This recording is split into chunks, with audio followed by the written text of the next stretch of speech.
author Peter Netzel brings you the story of an incredible gold coin find that he made with an inexpensive metal detector.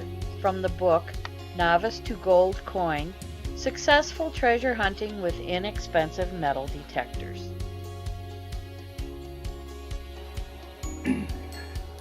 Hello, today I want to do a video on finding the gold coin that I found.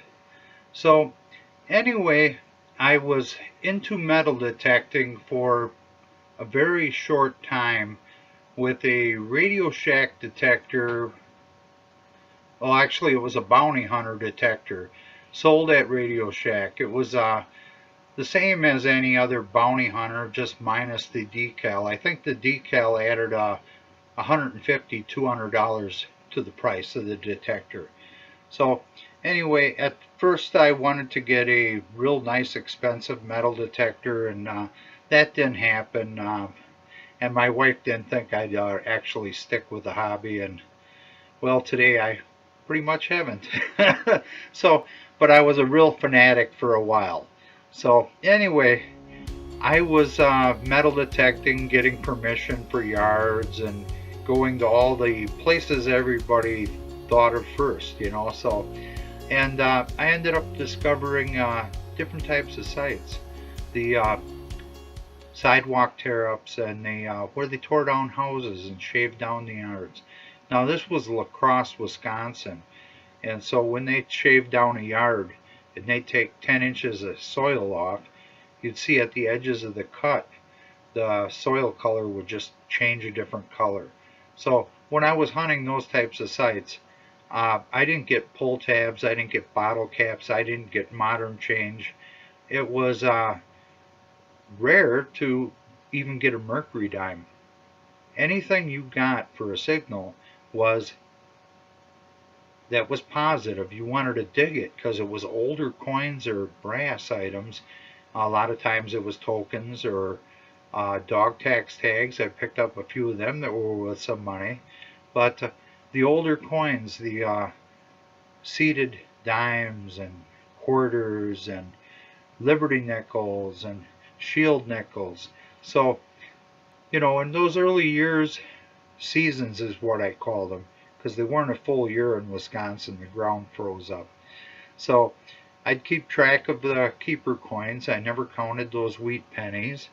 I never found the real valuable wheat pennies. But anyway, I was metal detecting, and I'd write down and keep track of these coins by denomination and by the decade of the years, and the total number of what I called keeper coins every year. So it had to be at least an Indian head penny or a buffalo nickel or silver. So every first year I had like 17 keeper coins. First season. Second season I had 34. So I was trying to double. I thought, well, the third season I could double the amount. I doubled it first and second year. So I was getting real close, and I was 3 coins away from having doubled again how many I got the previous season. And so every day the ground was froze. And so one day I went out and I stuck my trowel in the ground, and it sunk in, and I told my wife, I'm going hunting. And so anyway, I was going to tech school at the time because our job cut back a bunch of people, so we had a schooling opportunity. And so I was doing a lot of night hunting and all that because I was going to class during the day. But I went to hunt, and I was hunting these demo sites that I had hunted throughout the summer, trying to find those 3 more coins. And I hit this one place, nothing. And I hit another place, nothing. And so their last place I go to check, a couple days before that they had shaved down another section, but they parked this Bobcat there. I love Bobcats because they took up the cement sidewalk sections. If those Bobcats were working around, I was going to have some fresh never before exposed dirt, the older dirt that is basically the key to all of my success metal detecting. So anyway, I drive over to that spot, and I had told a friend that lived 2 blocks away, hey, you got to get over there. There's plenty of good hunting in there. And he never did. And so I get over there, that spot they had parked the Bobcat's gone. And anyway, I'm hunting, and I get this screw cap signal on my cheap metal detector. And so, where they say it tells you what's in the ground, well, it tells you what the highest probability of it is, but that's not always what it is. So I kind of turn a different angle and scan it again, screw cap. So I stick my trowel in, pop up some dirt, up flips through the air, a coin.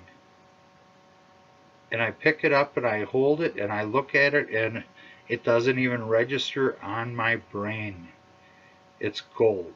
I turn it over, $5 gold piece, the date. Now it's getting dim, 1843. And along the sidewalk is this little old lady walking down the sidewalk. And I had just put that coin in my pocket. And I'm trying to find, is there any more coins here? I just found a gold coin. Are there more? And anyway, she finally comes along and she goes, oh, did you find anything interesting? And I go, yeah. And I reach in my pocket, yeah, $5 gold piece. And I thought, I wonder what she thought. Here I just pulled that straight out of my pocket, a gold coin. So anyway, the next day, actually when I got home, my wife was on the computer, and I set that coin down in front of her. What's that? I go, a gold coin. And she got all hot. She was mad. We can't afford that. And I go, I didn't buy it. I dug it up. And so at first she thought I went out and bought the coin, and it's like, we can't afford that. I dug that baby out of the ground. So anyway, yeah, I dug the coin out of the ground, and the next day when I went to class, what I didn't know was my accounting teacher, he was kind of interested in these old coins, but I didn't realize he collected coins. So when I go past his class office, there's that little narrow window in his door, and he's got a class going. And he knew I'm metal detecting all the time, and I hold that gold coin up to that window, and he stopped his class and come on out to look at it. So he knew what it was when he seen it. So anyway, now after I've been home with this coin, I call up who got me interested in metal detecting, because for that period of time when I first started, I didn't know anybody. And this is in the early 2003, 2004, right around there when I found the gold coin. But who got me interested in it was an author that was from La Crosse, Wisconsin. He currently lived in Onalaska, just north of La Crosse, named Thomas P. Terry.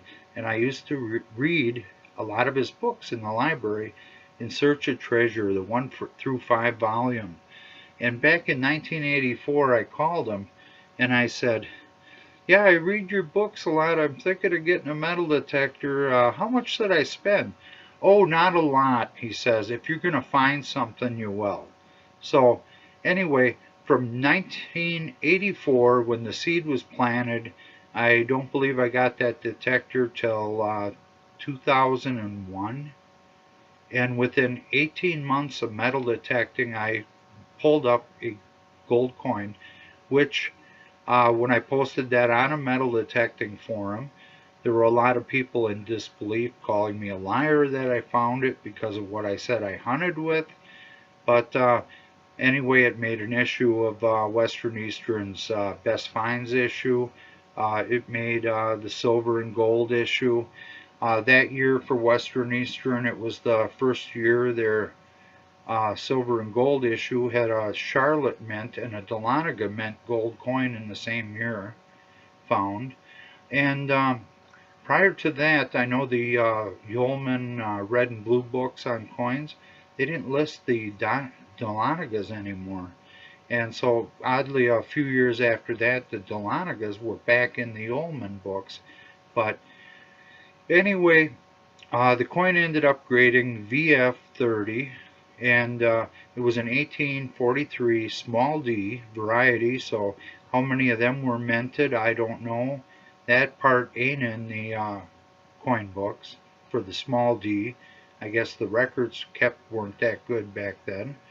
And apparently, a lot of people on the old treasure forum hunted through a lot of their old treasure hunting magazines going way back into the 60s to see if there were any articles on people finding Dahlonega mint gold coins.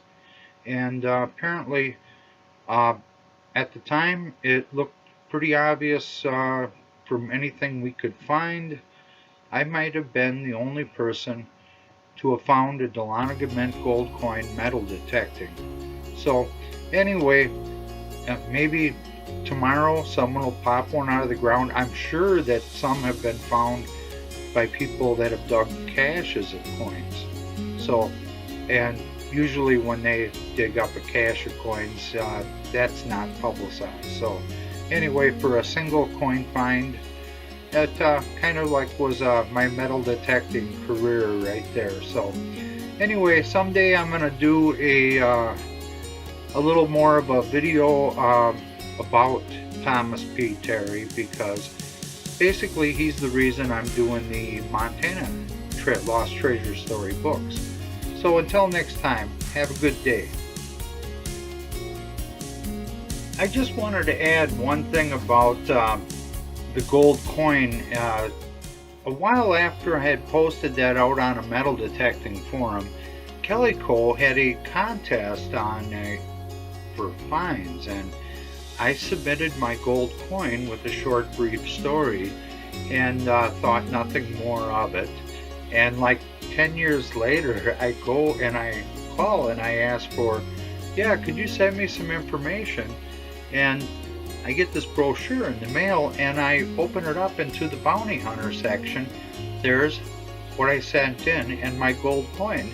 And I thought, I won the contest, and they never even let me know. But then, you know, if I wasn't logging in on that forum, I didn't know. So, but anyway, the gold coin still has been used for years in the advertising for Kelly Cole out of Florida in their flyers they send out if people order, call, and want information on buying a metal detector.